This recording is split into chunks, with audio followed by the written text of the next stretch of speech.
Welcome to Point and Drink Adventure, a podcast where the lovely Pam of Cannot Be Tamed and myself talk about the massive amounts of movies, podcasts, music, actually not podcasts too much, but movies, vinyls, video games, hardcore, and we sit there and talk about it and have a nice little cocktail while we do so. Hello, Pam. Yeah. How are you? Staying warm, I hope? Hi, Michelle. I'm struggling to stay warm. It's been very cold for a long time, and I've just spent the last week cold, just like wrapped in blankets, always in sweaters. Just, it's too cold. It's too fucking cold. I'm actually wearing a sweater now because I had another shirt. I was just going to wear this shirt I have underneath, and I was like, no, it's too cold. No. I can't handle it. It's 2 degrees outside. That is unbearably cold. I cannot handle this. It needs to be spring already. Ugh. It does. It needs to be spring. All the snow needs to go away. I just, I'm over this. I'm happy that the sun is setting after 5 p.m. That's like the one good thing that this month has going for it. And it's slowly getting like later and later. Excuse me, later that it's setting. That's probably one of the biggest things that I hate about winter is how dark it is all the time. Like, I want to look out the window and see the pretty, you know? Yes. Exactly. But yeah, where were we? So we had to restart this because Michelle effed up. And I'm trying to remember how we did so good. What else we talked about. Yeah, what else have we talked about? We talked about your sweater and your new brand. Yes, today my brands went live. So me and my husband got this ridiculous printer that is behind me, which is why my background's a little bit different now because I had to move everything around in this office. And what this printer is enabling us to do is create a little side hustle. And that side hustle is called thebinraw.com. And it's pretty much just cute little fun shirts like Baby Girl and Swag Daddy. You know you're a Swag Daddy, Pam. I am a Swag Daddy. And a bunch of other goofy things that we're just selling as t-shirts or whatever. So yeah, hey, come check out the site. We'll also be doing, hopefully, I've been doing also is on the side, like printing friends' video game shirts and such. So that's cool. Pam, you're definitely going to get a video game shirt whenever I come visit there in March. And my hopes and dreams is that future Michelle is going to rent a table at a con and sell these shirts and video game shirts. Nice. Yeah, so that's my hopes and dreams. Maybe not this year, but next year I'll do it just because this is a lot of fucking work. Yeah. A lot of work, and then you need to like buy all the materials if you want to sell them. My God, right? I am surrounded by sweatshirts and t-shirts that I have to sew little patches on, the little tags. I gotta pre-treat these bitches. Like, I had zero time to do things. I've managed to watch some movies and play a video game, but oh my God, what did I get myself into? So, yeah. Just what you wanted, a second job. Right? It's what I've always wanted. What I really want is for this to be successful enough where I don't have to do my actual job, but that's never going to happen. So maybe, I don't know. We'll see. But yeah. Well, hopefully. Yeah. And then you were also on the Drunk Friend podcast recently. Yes, with Travis. Alex was away, so I filled in, and Trav and I talked about video games, of course. We talked about nostalgia, getting high, all sorts of other things. It was a fun time. It was a nice little combo. Nice. I had a fun time. I love going on that podcast. I'm looking forward to listening. I'm always 2 weeks behind in my podcast, so I'm still in like middle of January.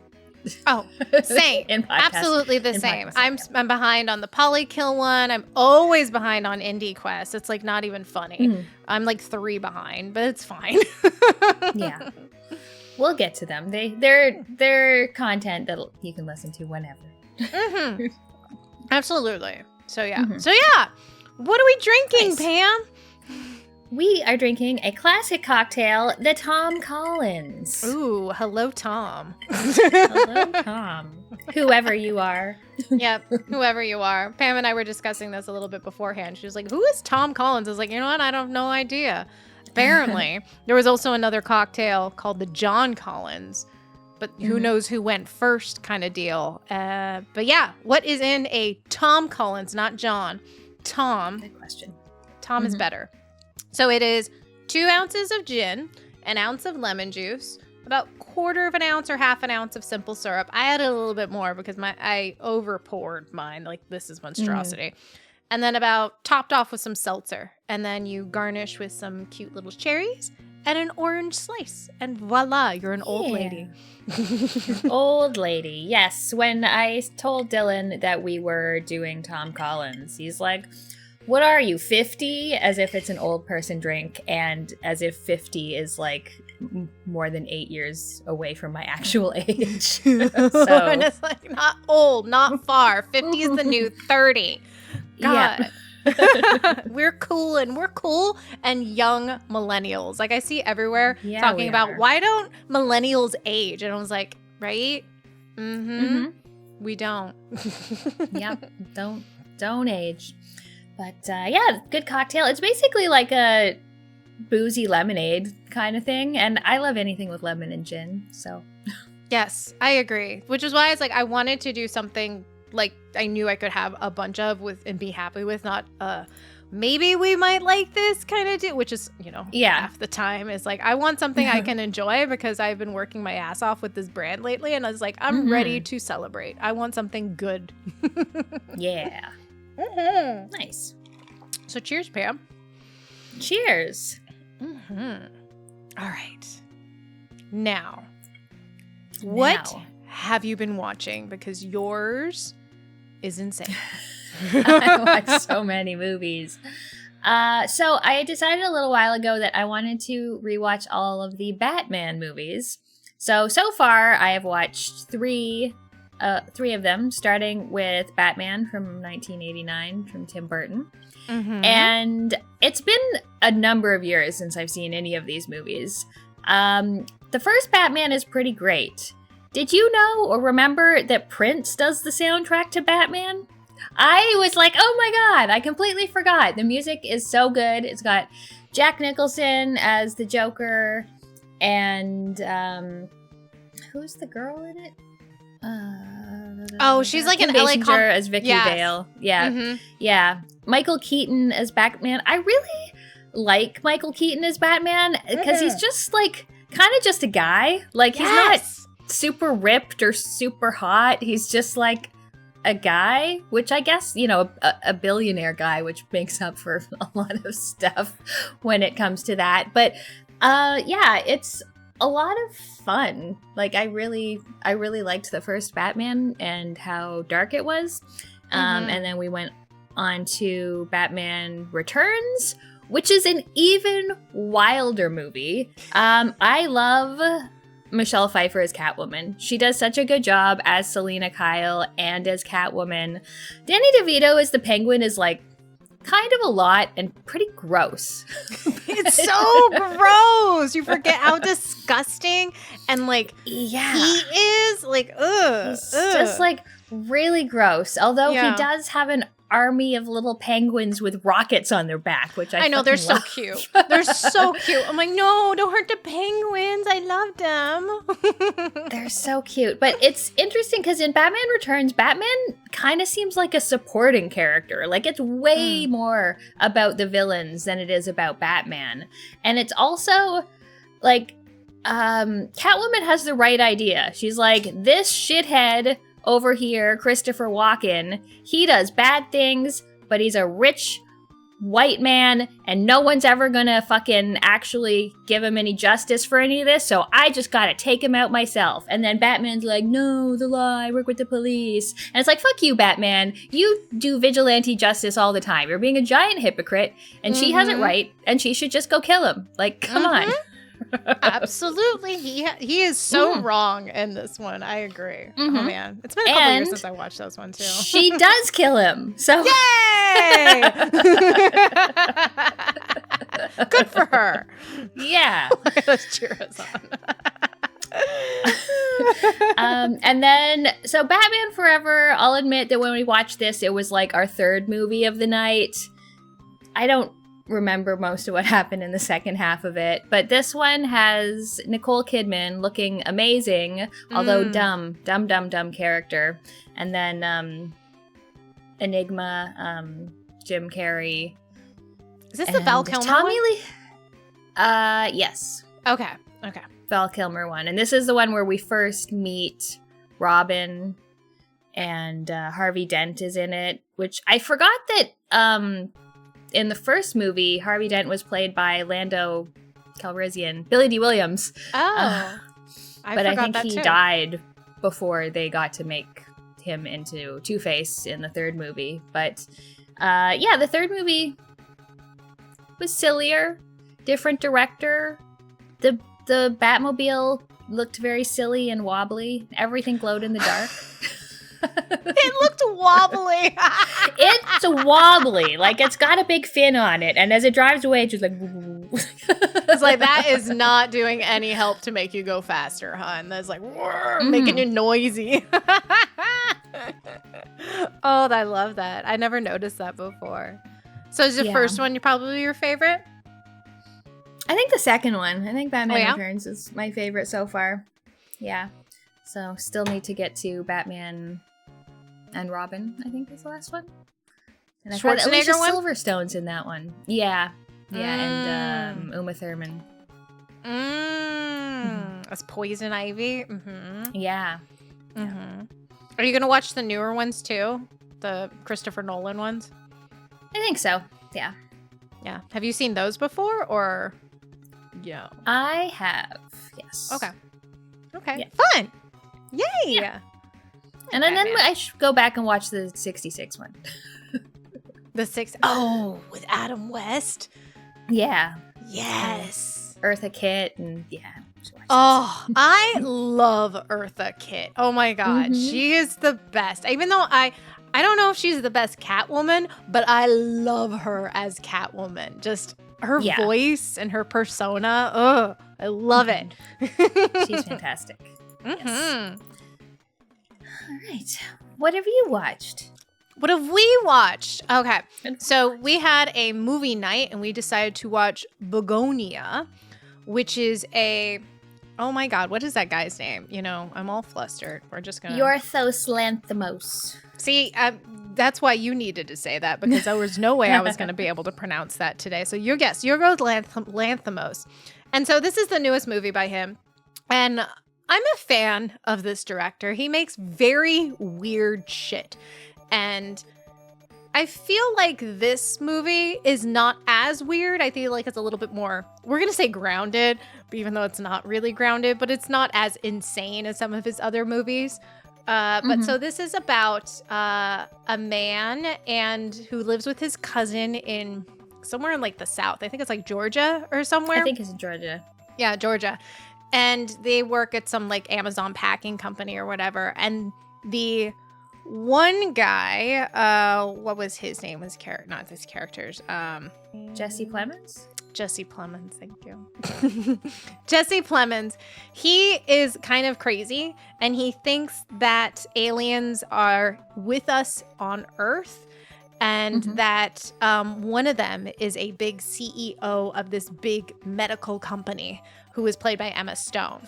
And so their big plan is to just kidnap her before this eclipse happens and they have the opportunity to go onto their ship and pretty much just go to hang out with the aliens and tell them to stop and leave us alone. Stop killing Earth. Yeah, because they think that the aliens are here and they're killing Earth. They're killing the bees. They're poisoning everyone. Yeah. Yeah. So they kidnap Emma Stone and then shit starts hitting fans pretty much. I really enjoyed this movie. I thought it was more comical and fun than most of his movies, which I really appreciated. Even when I look at my app, like that Just Watch apps, it listed it under comedy. And I was like, that's funny. Yeah. I like that. Even though it's not seemingly comedy, it is comedy. But yeah, what did you think, Pam?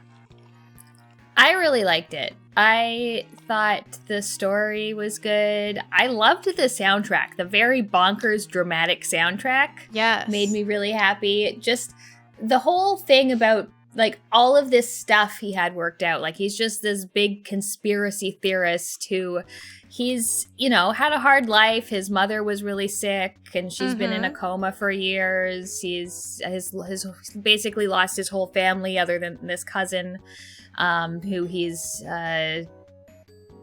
brought along on his conspiracy theory ride, and just like all the things he apparently knows about these aliens, like, oh, they communicate with their hair, so he shaves her head when he gets her, or you need to cover them in antihistamines.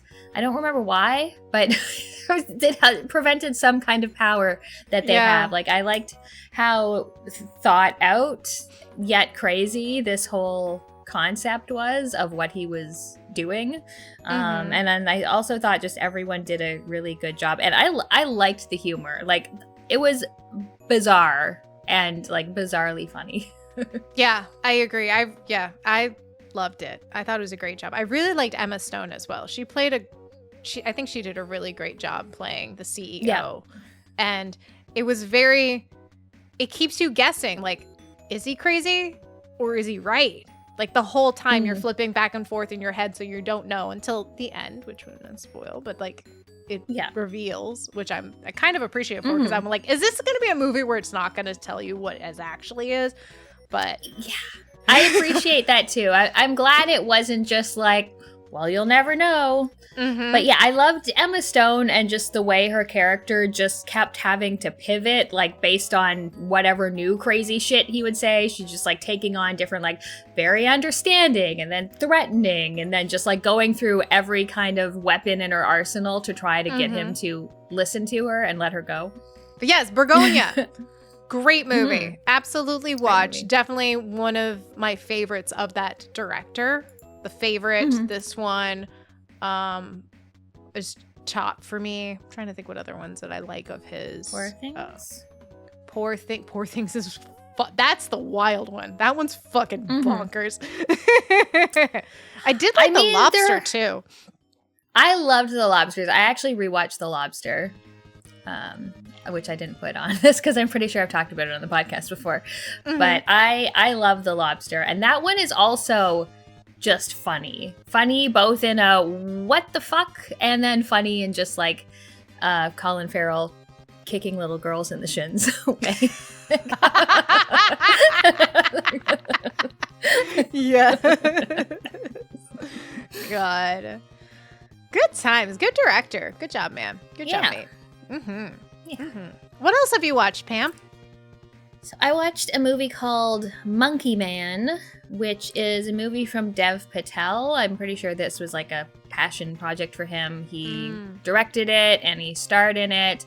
And it's about a young guy who's making a living fighting in a fighting ring with a monkey mask on his face. And he's generally taking falls in order to win people money in these fights.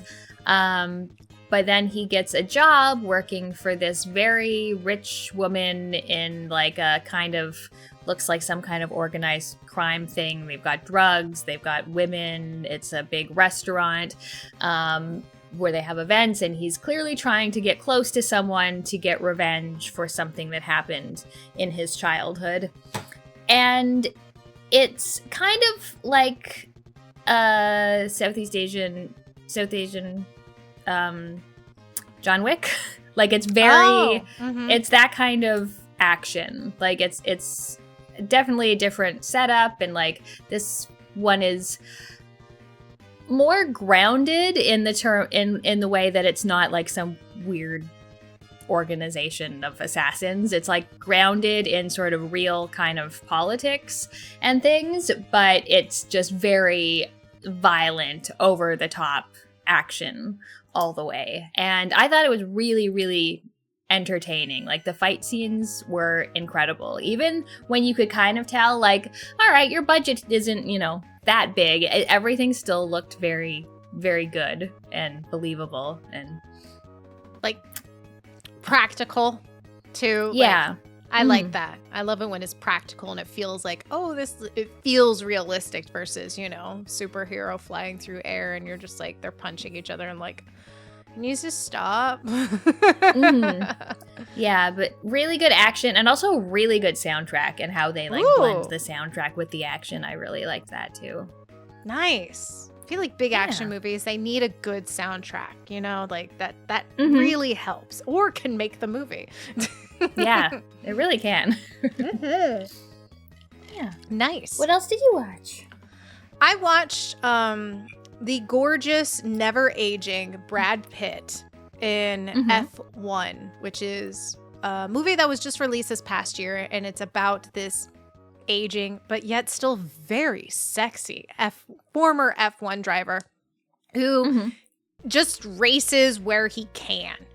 He was a driver who was supposed to be like this big F1 racer back in like the 90s, but then he got into this big crash and, you know, kind of fell off after that. So now he just races just to race. So it starts off the movie. He is doing the Indianapolis. Yeah, I think it's the Indianapolis 24-hour race. So it's like Le Mans, but they just have one in like Indy. And so it's about him and also a very...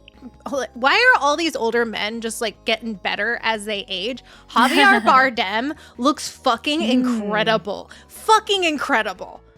Oh, both of them in a scene together. I'm just like, what? Anyhow, Javier Bardem was also a former F1 driver. And if you know what F1 is the biggest like racing series in the world.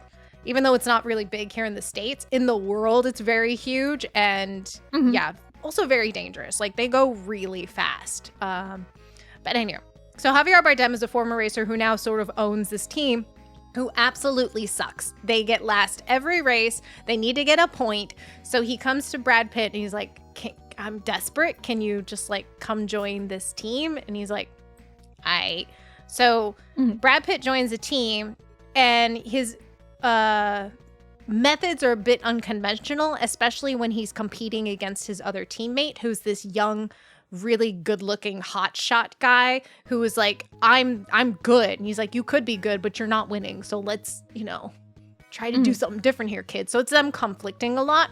And that's pretty much the story, is how Brad Pitt can be a mentor, also competing, and also like, is this his last chance kind of deal? And it's by the same guy who directed the most recent Top Gun, and you can absolutely tell because the driving sequences are very well done.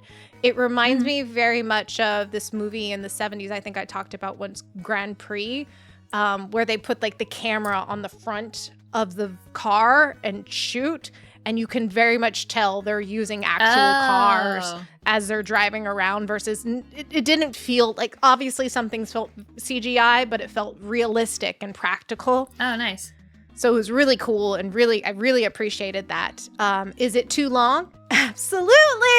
But the story doesn't really justify or really fill in the like, it was 155 minutes, so obviously they could cut off a half an hour of that bitch and it'd be crispy Kreme. But no, it's fine. It was like what I expected. You know, I wanted a nice actiony movie that felt grounded and felt realistic and without a whole lot of like crazy drama. There's drama without like, you know, fake drama that, you know, feels very contrived. It didn't have that. So I liked this movie. This was a good time. Brad Pitt is fucking ageless. God, what a man. F1 seems to be super popular right now, like the actual racing. Did it make, I mean, I'm sure the movie made it more appealing than it actually is, but did you ever think, oh, I would watch a race? No. Okay. No, especially because my husband is like, no, F1 is huge. You have no idea. It's huge. There is so much money that goes into this. All the analytics and technology that they have disposable to them and how huge the races are. But I still never want to watch a race. I'm good. Maybe like a highlight or like, you know, maybe I'll watch it for like 10 minutes, but a whole thing? Nah, I'm good. But it made it exciting, you know? Yeah. Yeah. That's cool. Yeah. What else did you watch, Pam? So I watched a double feature because these were the movies that Dylan was going to be talking about on the next episode of Split Up. So if you want to hear these discussed for 5 hours instead of the 2 minutes I'm going to talk about. 5 hours. I could hear them recording. They started at 9. It's like 10:30 and they've just started talking about the first movie. Like the tangents those boys go on is so real. So the first movie was An American Werewolf in London, which I had never seen before. Directed by John Landis in 1981, and two friends go. I think they're in England, obviously. Duh. They're like out. I was like, I think they're in Ireland. Like, why would you think they're in Ireland? They're out like on the moors, and they come across this little town with a little pub, and everyone is very rude. They're rude to these boys. They don't want to give them any food or any drink. They're like, no, just get out of here. So they get out of there, and then they get attacked by a werewolf. One of them is killed, and one of them is just bitten. And so he ends up in a hospital in London where he's taken care of by this nice nurse and kind of just dealing with the fact that he's becoming a werewolf.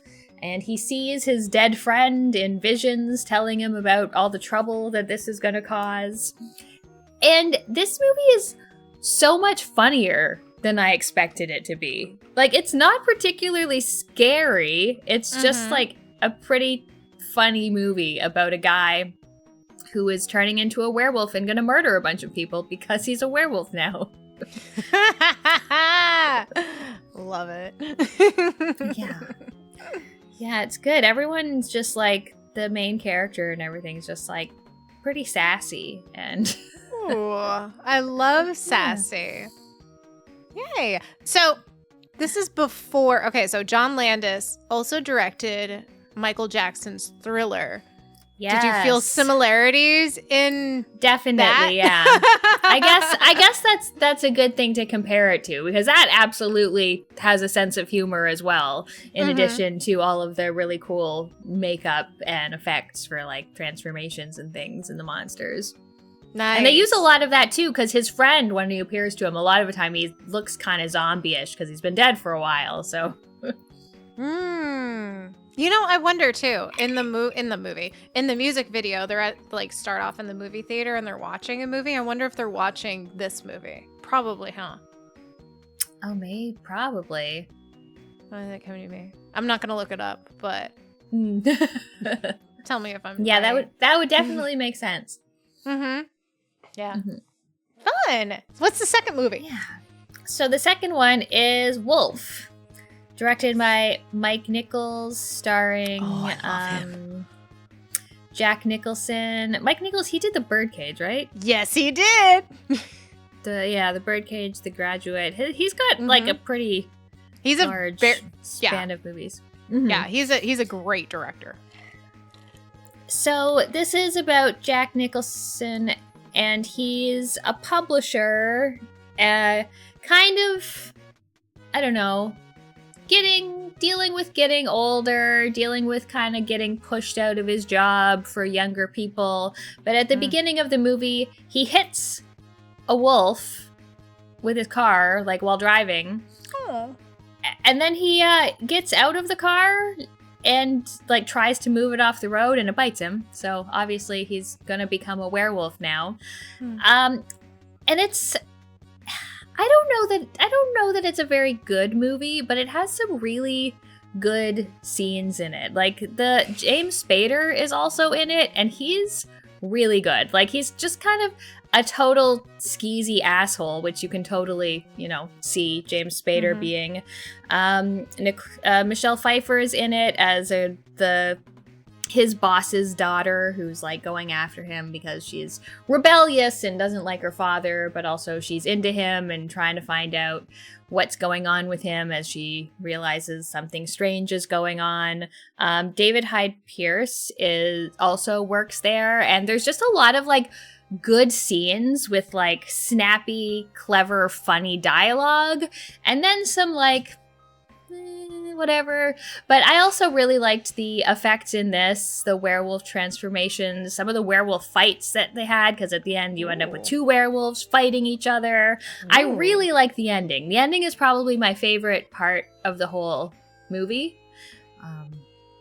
But yeah, generally it was like a little bit of an overly long thing that had like some very good scenes in it. Nice. I've never heard of this one. So cool. I love that. Does that mean you're going to like go to the dark side and be a team werewolf now instead of team vampire, Pam? I don't think so. I think I'll always be team vampire. Yeah, that kind of cosplay is a little gross. Like you get a little hairs and stuff. Yeah, not into the hairy look for myself. Although now I'm thinking about it, I've watched so many of the classic movie monsters. I also watched Frankenstein, which I didn't put on because you put on this. And then yesterday I watched Creature from the Black Lagoon. So. The old one, the 50s one? Yeah.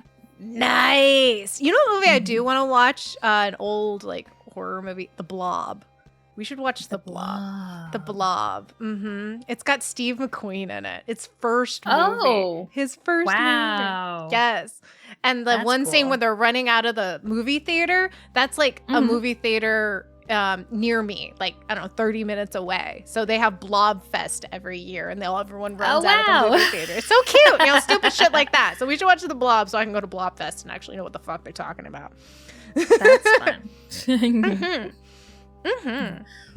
What else have you watched?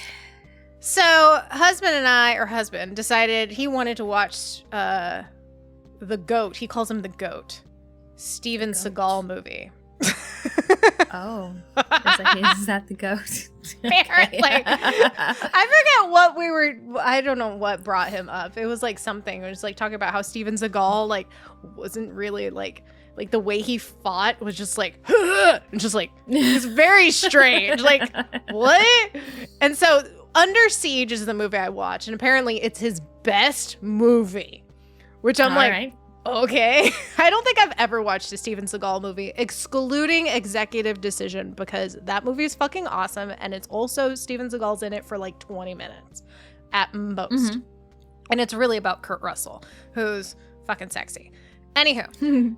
Steven Seagal plays a cook on the USS Missouri, which is like arriving at Pearl Harbor for this like anniversary thing that's gonna go on because it's like 50 years since Pearl Harbor or something like that. And so Steven Seagal is a cook and he's like BFFs with the captain because the captain's like, only he cooks for me. I want your bouillabaisse. And he's like, yeah. I got your bouillabaisse. And so because whatever. And so they're having this euphemism? I don't know. They were talking really into the bouillabaisse. I'm like, okay, for his big party. So it's like the captain's birthday and they're going to Pearl Harbor. And so they're bringing entertainment onto the ship. And the CO of the ship, like the first captain, is Gary Busey. And so he brings up this like Playboy model chick who is really cute. She has this short hair, and every time she takes off her helmet, she goes like this to her bangs to make them look big. I was like, that's so cute. But yeah, you see her boobs for like 2 seconds, and I was like, oh my god, wow. Now my hair is like hers. Anywho. So Gary Busey brings the hot chick on board, but Tommy Lee Jones, which I'm very surprised at. It's Tommy Lee Jones in this movie. And they're having a big party. Tommy Lee Jones is part of the band. Gary Busey is like entertaining the guys, but they take over the ship. And Steven Seagal is stuck in the meat locker because Gary Busey doesn't like him, and he's like, you just go, you need to be locked in there. So he locks him in there. Needless to say, Steven Seagal's not really just a cook, obviously. I kind of hope he was just a cook, but he was just the best fighter on this ship as a cook. Like he is. Yeah. He was a former SEAL who like is super decorated, but because he did something, he has to just to like in order to retire as part of the military to get your like money, he's on this ship as a cook, which is like the lowest level that you could be, but still complete out your tenure. Which is why he is BFFs with the captain, because the captain worked with him before when he was a SEAL. So he's a SEAL. He knows how to kick ass, and he saves, like, you know, gets the Playboy playmate, and they just go running around the ship, you know, trying to fight Tommy Lee Jones and Gary Busey. And oh my God, it's so stupid. Is it good? Absolutely. It's 90s schlock, and I'm here for it. It's not good in that sense, but it's a great time. I had fun. I loved how the girl, too, she starts off as this annoying little thing, and then she turns around, and she's like, I'm going to be badass now. And she just goes be badass. It's like, okay. All right, Blondie. I love this for you. So it was a fun time. Steven Seagal plays Steven Seagal. And I would absolutely rewatch. What's wild too, I read up on this. The director is Andrew Davis.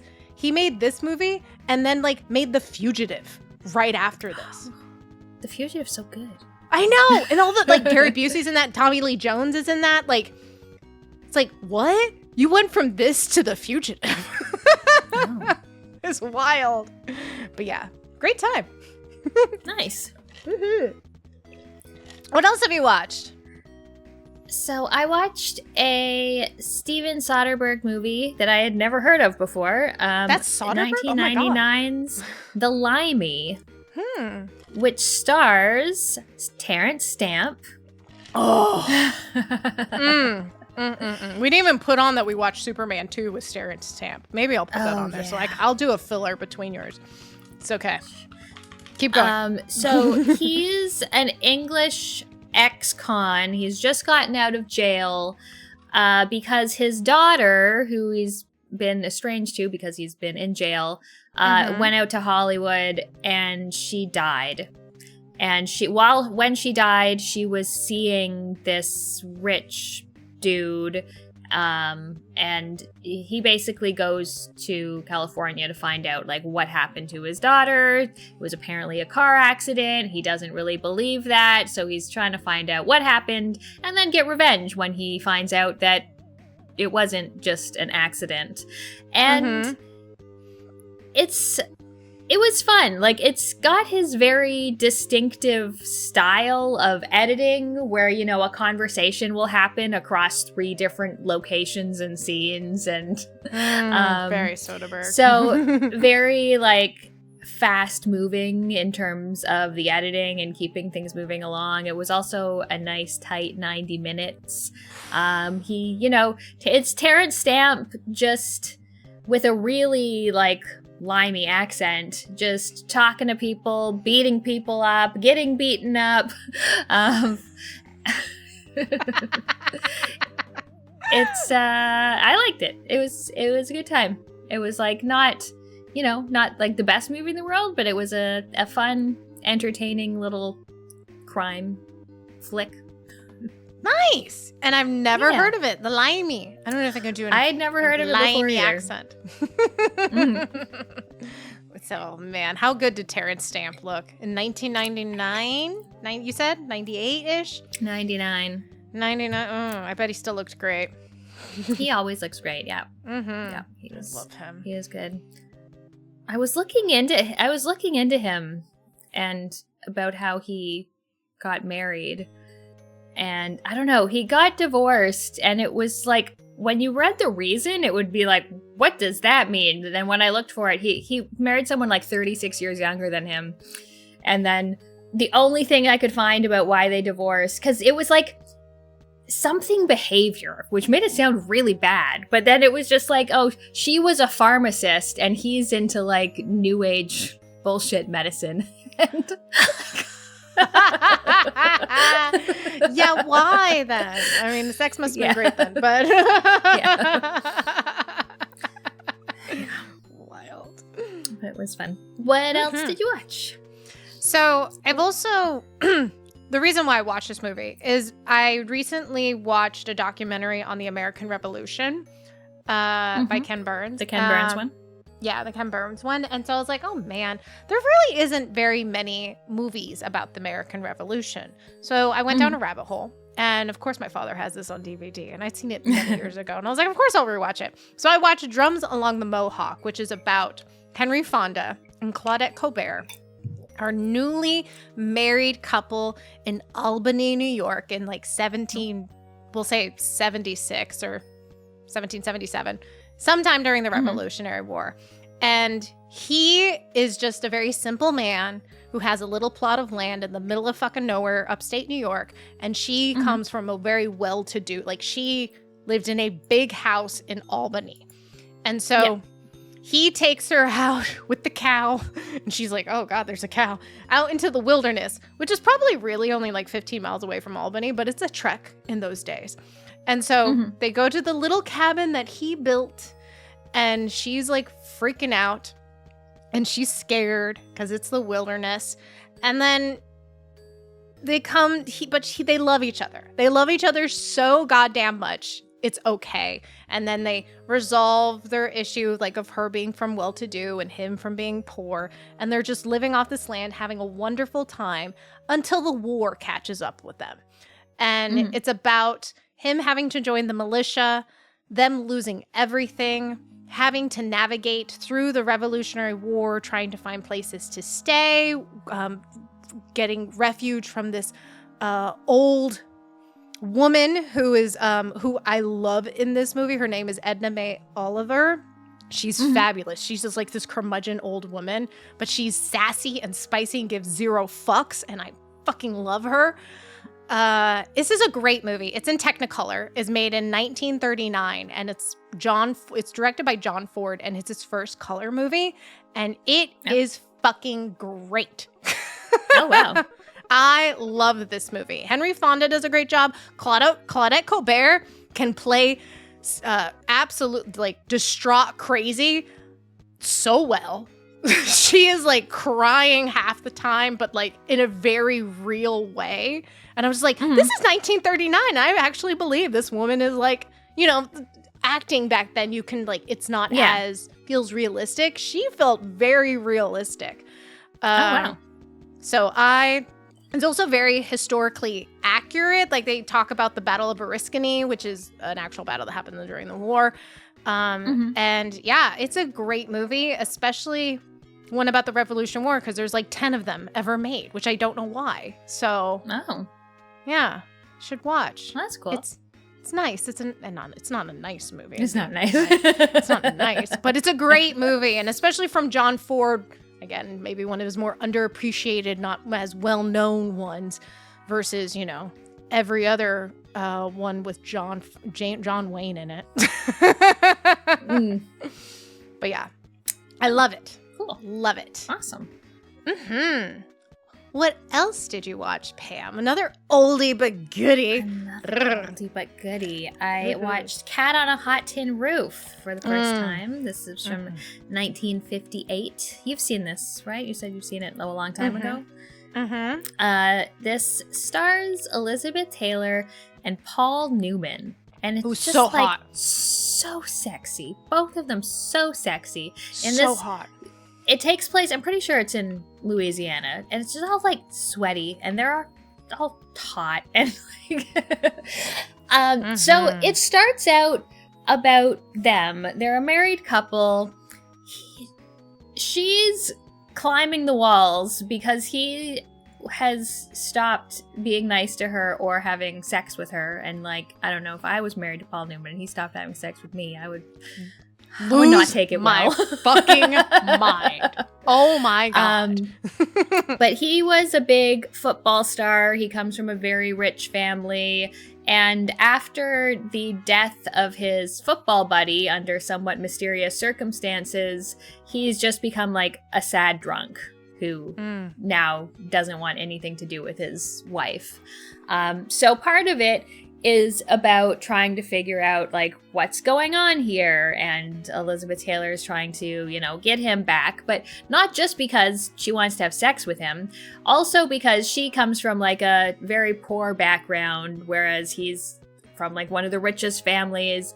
There, his aging father is coming to visit, and his family's always like, you know, you guys need to have kids. Like, if you want to like pass on our fortunes to you, you know, this is what you have to do. And he does have a brother who is clearly like not the favorite brother. And the brother has a wife, and the brother has a bunch of lumpy children. But lumpy. This guy's obviously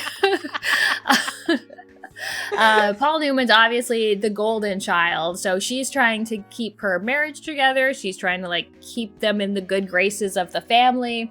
And then it goes on to being just all the different ways that people lie to each other about various things. And I thought the first 2 acts especially, I thought were perfect. Like, I love the dialogue, I love the acting and the setting. As the movie went on, we got less and less Elizabeth Taylor and more Daddy. Big Daddy. Big Daddy. That's his name. I'm pretty sure they say Big Daddy like 78 times over the course of the movie. And he's played by like Burl Ives, who's like a Burl Ives. Big Daddy. Yeah. Big Daddy. But I really liked it. I was reading some articles about it because it's based on a Tennessee Williams play. And a lot of people were like, oh, you know, because of the Hays Code and everything, they couldn't really show you what was going on. Although I found it was pretty clear that Paul Newman and his football buddy were lovers. Like, I don't feel like that was hidden. Yeah. So, yeah, it was really good, especially the first 2 acts of it. I thought were really good, and just Paul Newman and Elizabeth Taylor, so sexy. I know, right? I love Elizabeth Taylor movies as well. I think she's a great actress. In the fucking like, was it lingerie that she's wearing in this? Oh yeah, she always looks so good. And so beautifully done up with her perfect makeup. And did you know that she never uses fake eyelashes because she has this rare condition where she has like double eyelashes? Oh. Yeah. Oh, I'm jealous. Like, yeah, I know, right? Like, fuck off, bitch. Like, seriously? Yeah, that's why she, like, when she was younger, like, because she was a child star. Like, she started acting when she was, like, 10 or 9 or something like that. And they were, like, going to put on eyelashes, but like, she didn't need to because they were so thick. It's like, oh, my. I was looking that up because I used to watch National Velvet a lot. And she's, like, I think her character is 12. And then I looked up and she was actually 12. I was like, Jesus, okay. Yeah. Like, I assumed she was like a 16-year-old playing a 12-year-old, like Dorothy, but no. No. Yeah. No. Have you ever seen her in Cleopatra? Have you ever seen Cleopatra? I have not seen Cleopatra. Ooh, it's a long one, but her and one of her husbands, she married him twice. What's his butt's name? Oh my God, Richard Burton. Fucking incredible. Their chemistry together. And also, they did another movie that I also love called Taming of the Shrew, which is a Shakespeare one where she plays the shrew. So good. Yeah, I love them. Love them together. I wish they did more movies together. Paul Newman and Elizabeth Taylor. Yeah, that would have been nice. What else did we watch, Pam? We watched Superman 2. Superman 2. Yes, after the last podcast. We're going to be really short with this because do you remember what Superman 2 is about? Zod's there. There's a bunch of ridiculous villains in it. Right? I don't know. Normal Superman stuff. Like normal Superman stuff. Was it fun? Sure. Was Superman fun? Sure. But I think what really made the movie and made it memorable for me in a way that I'm only remember 2 things. I remember Terrence Stamp looking sexy as hell in his plastic outfit. Mm-hmm. It's like a big plastic bag. And then the woman, who was also part of the big bag group, is like badass with this little curly Q thing going on with her hair. And that's it. Superman 2 is a great movie. Yeah, I think that like Reeves as Superman and Margot Kidder as Lois Lane are great. Like, I think they're so likable and fun, but I also don't remember actually really liking the movie. So yeah, the movie itself was just like, eh. Also, I didn't realize that Margot, because I always thought that Margot Kidd, who played Lois Lane, was the same woman who's played Raiders of the Lost Ark chick. Oh. I don't know why. I mean, they kind of look similar, right? Yeah, they do. Yeah. I always thought they were the same actress. A similar, like, manner as well. Like, Yeah. You know. Yeah, that's Superman 2. What else did you watch, Pam? The last movie I watched is a newer one from last year called The Ugly Stepsister. And I believe this is a Norwegian film, and it basically telling the story of Cinderella from the point of view of one of the ugly stepsisters. So it follows the story pretty closely. Like, a woman and her 2 daughters marry a man in a castle who has one very pretty daughter. He dies very soon afterwards, and they find out that no one really has any money. I guess they thought she had money, she thought they had money, but no one has any money after he dies. And then this ball is announced very fast. It's like they come and get invitations, or like, this ball, the prince is going to be there. It must be like a year out, because there's this whole preparation thing for it. And this whole time also the prince writes poetry. So the ugly stepsister has been in love with him forever. She's like, I want to marry the prince. And she's just like, you know, she's not ugly. She's just like a little bit strange looking, like not as conventionally attractive. And then her mother is like, well, we're going to make you pretty. So there's like plastic surgery in this. Like, they give her a nose job and a bunch of various things to make her pretty, and it's just showing sort of all the ways she's kind of beaten down by the world, because at the beginning she's like a very happy, friendly girl, and she kind of gets beaten down and gets all these weird treatments to make her hot, which end up having terrible side effects for her and getting into like really gross body horror type stuff. Definitely goes the way of the actual fairy tale in terms of its gruesomeness. But I thought it was really good. Like, I thought it was very entertaining. I also really liked the other sister, who just didn't want anything to do with any of this shit. That'd be like my sister. I'm like, fuck off. I'm not going to a ball. Fuck off. I don't care. I don't care about the prince. Like, fuck. That would be me and my sister. Oh my god. So is it set in the same time as like the Cinderella story? Yeah, it's set in the same time. So it's got some like anachronistic stuff in terms of like the plastic surgery and stuff. But the plastic surgery is pretty like gruesome. No anesthesia, just like smacking a little hammer on your nose. Like, oh! Yeah, there's some pretty upsetting scenes in terms of what's going on. But yeah. And I just saw that it got nominated for an Oscar for Best Makeup. Ooh! Yay! Yeah. Is it in... What do they speak in Norwegian? Norwegian? No, oh my god. What do they speak in Norwegian is what I just said. Jesus Christ. So this was one of those things where on Crave, sometimes we get movies in English and sometimes we get movies in French. So I'm pretty sure it was in whatever language it's originally in, but we watched it dubbed into French because that's the only version that was available. Oh, poor Pam. Yeah. It's okay. It's not so bad. Dubbing isn't as bad when it's still the wrong language. Like, you can't tell as much. So Yeah. I feel that. Yeah, that's okay. Oh, but okay. The Ugly Stepsister. Yeah, if you like gross body horror, but it was also, I don't know. I felt so bad for the Ugly Stepsister because even when she was young, she just has this like beaming smile, and she had so much hope until it was just pummeled out of her. Brutal. Oh Yeah. God, when you talk about plastic surgery and back in the day, that just like that kind of broke me. Yeah. Yeah. It was hard to watch.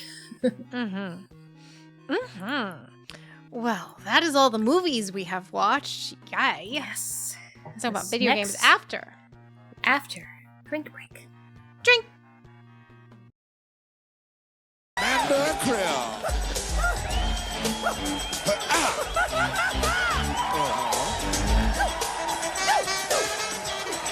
Welcome to the revolution! Video games, Pam. Video games. Oh, I got lipstick on my chin. As we do. At least it's not on your teeth. You know, like really bad ones on your teeth. Oh, like, I'm always nervous about that. Yeah. Me too. Whenever I wear lipstick and film a video, I'm constantly just like Oh. What video games have you played, Pam? So, less video games than normal. The first thing I played is Mio Memories in Orbit, which is a new, beautiful Metroidvania. It just came out this past week or 2 weeks. I don't know. I think around the middle of the month, maybe. I played the demo of this a while ago, and when I played the demo, I was kind of like, meh. But then I got the game, and I got really hooked on it. It's absolutely gorgeous. It's got this like very like watercolor kind of palette. You're this little machine aboard this big space vessel, and the vessel has all been like shutting down, and you're trying to figure out what's wrong with it, see if you can fix it. It's got different areas of it called like the heart and the breath and the blood, and you need to like go to all these areas where their caretakers are and try to get them running again. And it's got very Ori-like movement, like it's very smooth and flowy. You've got this great ability called Striders, where you basically like spider up anything, so you can like walk along the ceiling just like boop, boop, boop, boop, boop, boop, like a spider. You just have an energy meter you have to manage, and you can like grapple off of things and shoot yourself off things.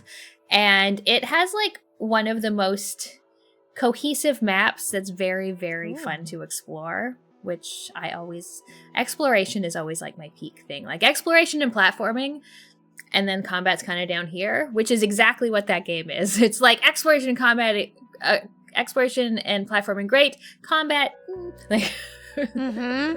Yeah, but I prefer that too. But you yeah, did a it was review on really this too, good. right? I did, yeah. I made a video review of it that was quite positive. I even went back and played some more after I finished it for the review, and there was like some extra difficult platforming sections that I had a lot of fun with. Like frustrating, but also fun. Yeah, I think people are always surprised when you're like, you don't like that. You're like, why isn't combat higher? And maybe that's also why not Hollow Knight, Silk Song wasn't as high, because I feel like Silk Song was so heavy on the combat versus the exploration. Like I didn't feel as exploratory because I was so bogged down by how much combat there was. You know what I mean? So I feel you.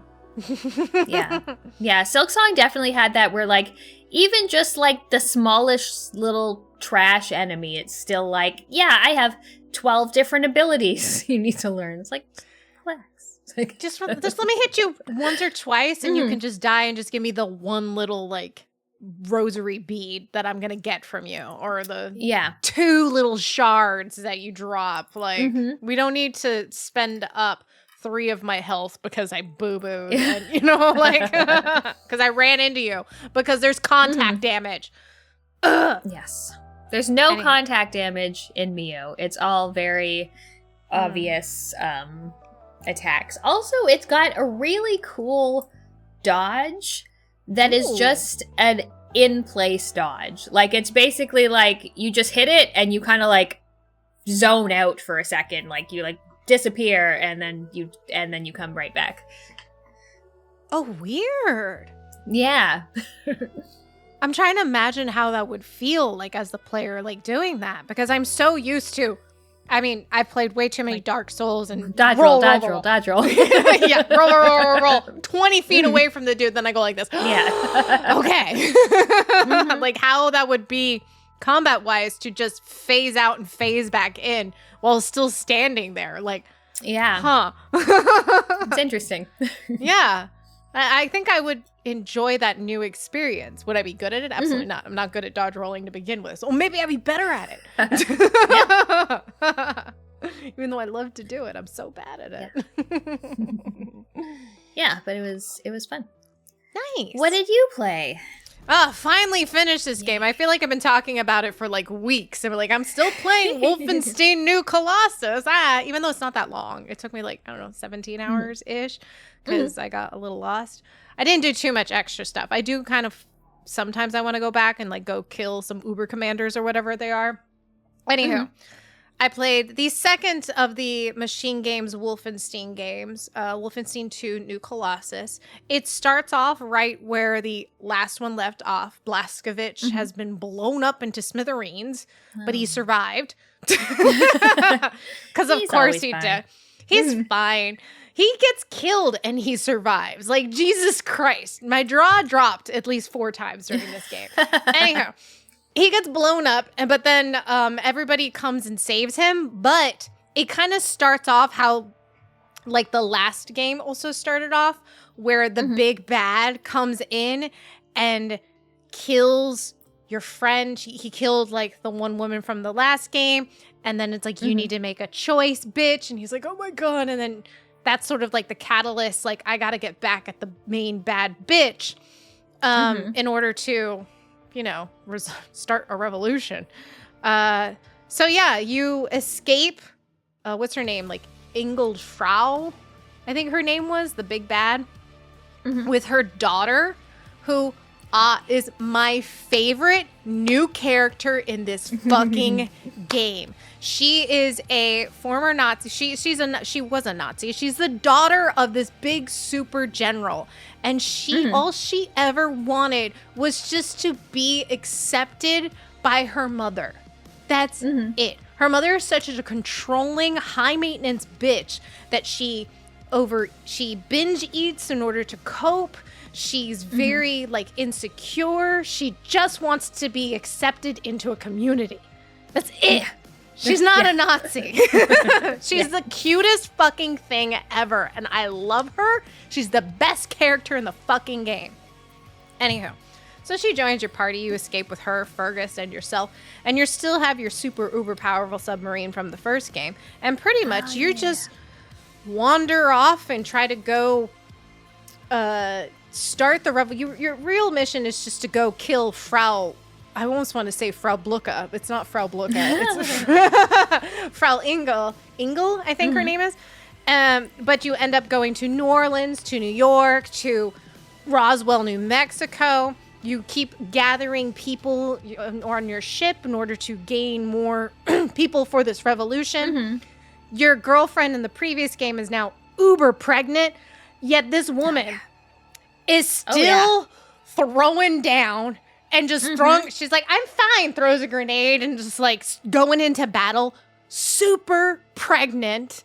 And there's a moment in the game, I don't care if it's spoiler because I had like jaw dropped. Like, what's this? Blazkowicz just like opens a door while she is there and these like Nazis come through the door, and she's like, look out! So she runs, jumps on him, pins him down so he's blocked. She throws a grenade so they explode, so there's blood flying everywhere. Her coat catches on fire. She rips off her coat in order to get it off. She starts getting 2 machine guns. She's naked now. She's boobs out, belly's out, 2 machine guns going, ah, on top of Blazkowicz. And he just goes, whoa. Yeah. It's fucking awesome. This game is awesome. The shoot is great. The weapons are great. Very simple. You have your set selection of weapons. Lots of collectibles to find. I found like probably 4 of them because I'm so terrible at finding fucking all the things. It is so fucking good. It's so good. It's so good. I love the Wolfenstein games because, you know me, usually, like in Doom, I'm like, shut up, never talk to me, just let me shoot demons. Whereas this game is like, yeah, give me more story. Yes, I wanted every time you got to go back to your submarine, like as a moment of respite between missions, which honestly I needed it because I'm so bad at the stealth that I would just be like, all right, I'm just going to go balls to the wall, heads in, try to run to find the guy. You have to go kill the commander in order to not to disable this alarms or whatever. I would just die constantly, but just redo it. Just run around shooting people. Like, fuck stealth. I did find that this one, like, I don't know, it's the level design or something wasn't as good. Like, in the first one, I liked stealthing around to find that commander. In this one, I was just like, this is a pain in the ass, and I don't want to do it, and I'm just going to have to kill 7,000 things instead. Yep. I'm going to kill everything. And I'm much better at killing everything than avoiding 3 guys. I think it's like literally 3 guys you got to sneak around. I'm just like, fuck this. I'm running through you, going like ripping the shirt off, going ah. It's so good though. But yeah, every time you had a moment of respite between the missions, I would run around the ship for like an hour, making sure I talked to everybody, which is probably why it took me so long, because I would just run and talk. And it's not even talking. You just stand there and wait for them to have a conversation with you. Like, I fucking love this game. I love It's really good. Sigrun, I don't know how to Sigrun, the Nazi girl, and she's like, don't call me a Nazi. Oh God. And you get more characters and some die, which was surprising. And Blazkowicz has a huge like turn of events that my jaw dropped. I was like, no. Oh my God. It's so good. There's also a lot of like his family stuff. Yeah. Which is rough. Freaking rough. You also have the opportunity to kick Adolf Hitler in the balls, which is great. Absolutely did that. Fabulous. Did I die doing it? Yes, but you know what? I don't care. Worth it. Worth it. Great time. Absolutely the best. I don't know if I like it more than the first because the story is so good and I love the characters. So it's like, but I agree. The level design is just way more just like, ugh. Every time I get into a mission after a while, I was like, can I go back to my ship? Yeah. I want to go see what they're doing if they're fighting over the toilet again. Like, so yeah. Great. What else have you been playing? I played 1000 Times Resist, which I believe came out in 2024, and it got super popular. Like, it's... It won not just gaming awards, but, like, Peabody Awards and Hugo Awards for the writing. It's from a small Canadian developer, and it's... I don't want to, like, it's mostly story, but at the same time, I would not call it a visual novel because you are running around a world and you're running around and you're talking to people and you're occasionally making some choices. But it is mostly story, but you're just have a lot of control over your character in terms of moving around and choosing, do you want to talk to this person or do you not want to talk to this person? But it is in Misties. Maybe. Maybe not.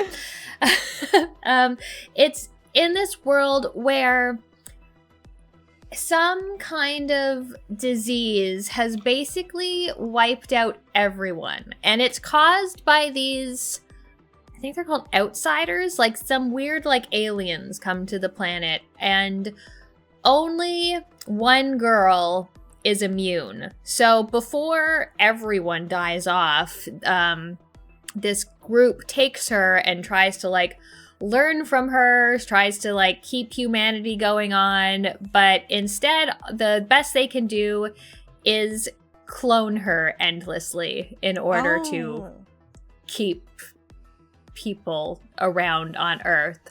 So the story kind of jumps around a little bit. So she has these 5 or 6 different clones, and they're all named after their like what they do. Like, so you're playing a character called Watcher, who is the character who like frequently is communing with her, and she's seeing this main girl, Iris, and all of her memories. So you, at the beginning of the game, you're basically going back, seeing her in high school, seeing her interacting with her friends, seeing her interacting with her family, and then the sort of story goes on from there and introduces the other clones, and you know, some bad shit happens, and it's just like an incredibly good sci-fi story that is about like generational trauma and motherhood and like what people will do to survive and what people will do when they think that there's no chance of survival, and just like really good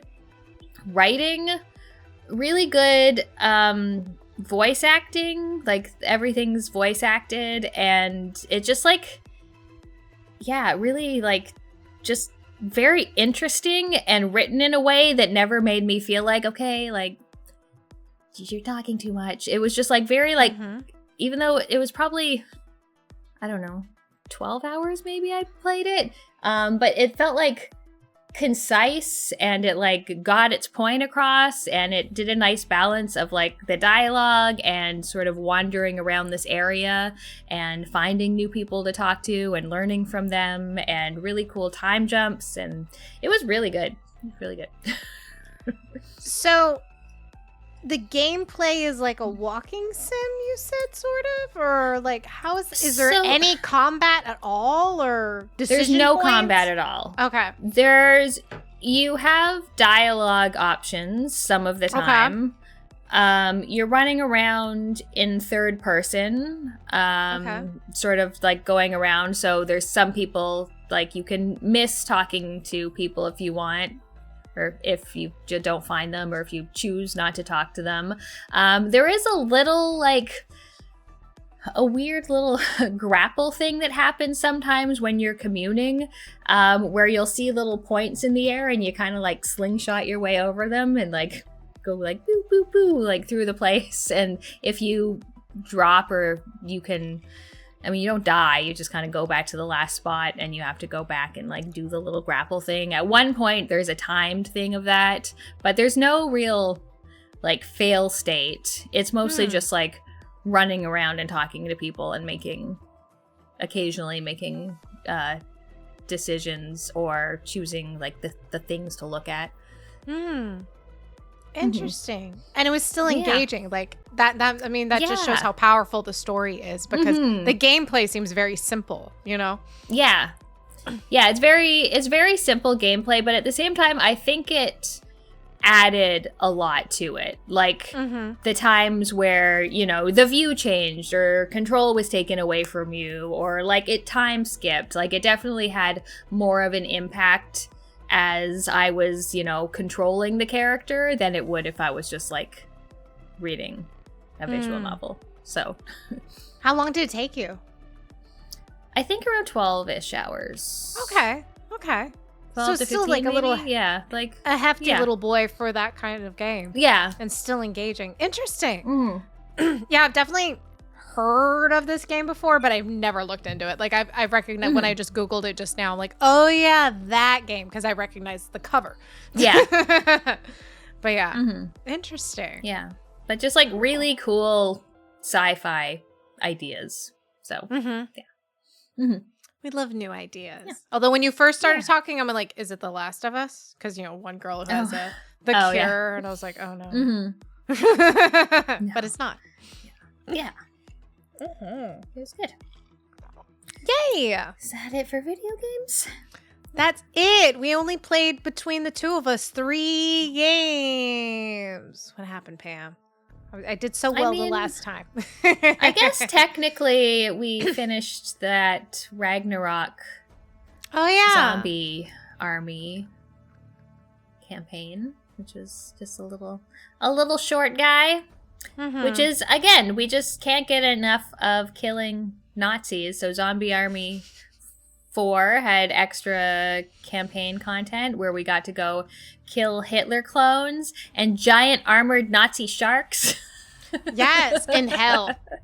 In hell, yeah. In hell. In it's lava, pretty metal. And a lava submarine, yes. Yeah, in a submarine, going through a river of lava, getting attacked by a Nazi shark. Right? Fucking awesome. So fun. Really fun. I felt like this one was a little buggy, but no, maybe it was the other campaign we were playing. I think it was the newer one. Was a little buggier, yeah, the new campaign was a buggy, but these games are so fun, and I love it. Whenever I died, and you just watch other players play while you're waiting to be resurrected. It's so chaotic. It really is. Everyone just there's going, so much oh my god, they're so surrounded. What is that guy? There's snipers. What is it? How do we do this? What do we do? And then we beat it. It's so chaotic. Yeah. I love it. I feel like when we play that, I don't know. I feel like some kind of super genius when we play that because I feel like no one else looks at any objectives, and I'm just like, there's a star that's like we just go there. Like you read, it says destroy this, and then you go to the star, and I always feel like I'm telling everyone new information. I'm like, am I the only one seeing this? We're so like overwhelmed with how everything's chaotic. Pam's just like, I'm gonna go do the objective while we're like, I'm like the freaking woman in Wolfenstein going, just shooting. Oh my god. It's so fun though. I love it. It's great. Although, okay, I do have to say, because I always have to like pump myself up whenever we play co-op, and I'm like always when I'm like the top of the leaderboard because I love fucking stats, and this game gives you stats. I love stats. I did pretty good. with my You sniper did do rifle. really good. I did good with my sniper rifle, so I'm a little proud It's of all the myself. practice you're getting from all of the sniper elites. I know, all the sniper elites, all the Wolfensteins. I'm getting good at the shoot with the sniper rifle. I just can't stealth. Which is great because this game has 0 stealth. Yes. No stealthing at all. You have a pistol, but apparently Burger uses his pistol. I only use my pistol when I'm down and I have no other choice. I didn't even know how to get to the pistol, honestly, until I am down. Because then you just like push Y to switch between your 2 guns, and I never, ever pick up another gun. I have my 2 guns. I have my shotgun and I have my sniper rifle. That's fucking it. Fuck you, other guns. Like... No. Yeah. But so good. It's fun. It's so fun. I love these games. Can play them so many more times. But yeah, that's all the video games. That's all the video games. Do you have any pickups? I do. I've been vinyl crazy. I have 3 vinyl. Oh my god. Let's make sure I don't tip over my glass. Okay. So the first one I got is going to be... what is this? Chrono Trigger Piano Collection. This is part 2. I have the first one of it, and I have to say it's like one of my favorite vinyls as nice. A piano compilation of Chrono Trigger music. So yeah, I got the second one. So I love it. It's great. I haven't even opened it yet. That's great for me. Second one I have, bootleg time. I got Ages of Empires. Have you played these games, Pam? Age of Empires? I've played a little bit. I'm not really into the real-time strategy. I'm much more into the turn-based strategy. There is definitely, in my youth, I played a shit ton of the old Warcraft, Starcraft, Age of Empires, Age of Mythology. Just terrible at it. But I loved cheating. So yeah, this is I think this one's very basic, but nice. Ow! I hit my head. Nice little bootleg guy, and fun. Last one, also a bootleg, which I think is probably the prettiest of the two. This is Zelda Minish Cap. Ooh, Isn't it so pretty? It's gorgeous. Does he only have one eye? Oh, he's just like off to the side. It's. Oh, okay. Oh, okay. This one though is like gorgeous. Hold on. The plastic on this is for real, which I love because, bootleggers love to be very high quality in some things. But look at that. Oh, so pretty. Right? Like, look at that flowering with the end and then that. Like, fucking gorgeous. There's two of them. I love that. Fucking pretty. And it came with a little vinyl dude. Like, this is a smaller one. So I've got a big boy and a small boy. And there's like booklets and shit. Like, come on. So nice. I love stained glass and I love mosaics. So that's just like, so nice. Yeah. It looks so beautiful. Like, it looks like a stained glass window with a stained glassy looking vinyl thing. Like, so I'm very happy with this one. This one was a really good bootleg. Nice. That I'm quite happy with. Like, yeah, the inside really looks like stained glass. Like, look at that. Like, so pretty. So cute. So cute. Have you ever played Minish Cap? No. Me either. No. My sister is has that it, though. On a handheld console? Yeah, it's a handheld. It's a handheld. This is why also my sister wanted me to get it, because my sister loves handheld games.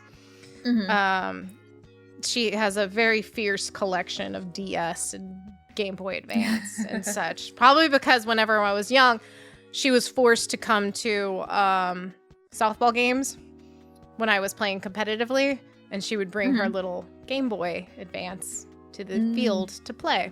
It also came with this little keychain that has the music on a USB port. Oh, that's cute. Yeah. It's so cute. I fucking love this. Anywho. Yeah, that's my pickups. Awesome. Ooh. Put that back. But yeah. And that's a podcast. That is a podcast. Yay. Shorter than the last one. Well, okay. Last one was like almost 2 hours. I did cut out like, I don't know, 10, 15 minutes. And it's like, oh my God. So that's okay. We don't need to go 2 hours every time, do we? No, I don't think so. No, that's okay. But yeah. Thanks for listening. If you would like to speak to us, please leave us a comment on the YouTube videos and we will read them and possibly answer them. Yes. Yes. And if you like what you heard here and are looking for some more podcasts to listen to, check out polymedianetwork.com for lots of great podcasts. Also, you can check out Poly Media Network on Patreon if you want to support the network or join the Discord. Yes. We don't do anything early on Patreon, so you're not going to really get a benefit on that, besides the fact that you could be in a Discord with us where we talk about push-ups and video games and other stuff. And Wordle. I'm in the Wordle channel a lot lately. I'm not in the Wordle channel. Don't go in there. It's a hot. I will never go in there. Don't do it. I'm once you're sucked in, it's a lost cause, and I am there, and it's I'm so bad. But yeah, thanks for listening. See you next time. Bye bye.